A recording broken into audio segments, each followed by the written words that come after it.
گھر کا سربراہ زبردستی اٹھوا سکتا ہے، تہجد کے لیے نہیں اٹھا سکتا۔ تو یہ درجات کا سمجھنا بھی ضروری ہے۔ تو خلاصہ کلام یہ ہوا کہ تین امت مسلمہ کی فلاح اور کامیابی کے جو اصول سورہ آل عمران کی 3 آیات مقدسہ میں نے تلاوت کی ہیں، ان میں پہلا اصول انسان کی شخصیت سے تعلق رکھتا ہے، اتقوا اللہ حق تقاتی، اللہ سے ایسا ڈر اختیار کرو جیسا کہ ڈرنے کا حق ہے۔ اور دوسری بات، آپس میں اتحاد و اتفاق، اور اس اتحاد و اتفاق کے لیے اللہ کا قرآن ہے، اس کو سمجھنے کی کوشش کرو۔ اور تیسری بات پھر جب ذاتی شخصی کردار درست ہو گیا تو اب اس اچھائی کو دوسروں میں پھیلانے کی محنت کرنا۔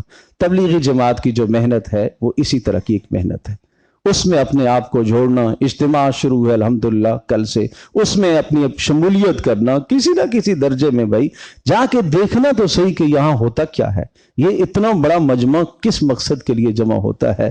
امت کی فلاح اور کامیابی کی سوچ کے لیے وہ جمع ہوتے ہیں۔ ٹھیک ہے، خرابیاں بھی ہو سکتی ہیں اور برائیاں بھی ہو سکتی ہیں، لیکن ایک نیک مقصد لے کر، نیک سوچ لے کر جو امت کا ایک بہت بڑا طبقہ جمع ہوتا ہے، اس کے ساتھ جا کر جڑنا، وہاں بیٹھنا، سوچ میں شامل ہونا، یہ کامیابی کا راستہ ہے۔ اللہ مجھے بھی آپ کو، ہم سب کو عمل کی توفیق۔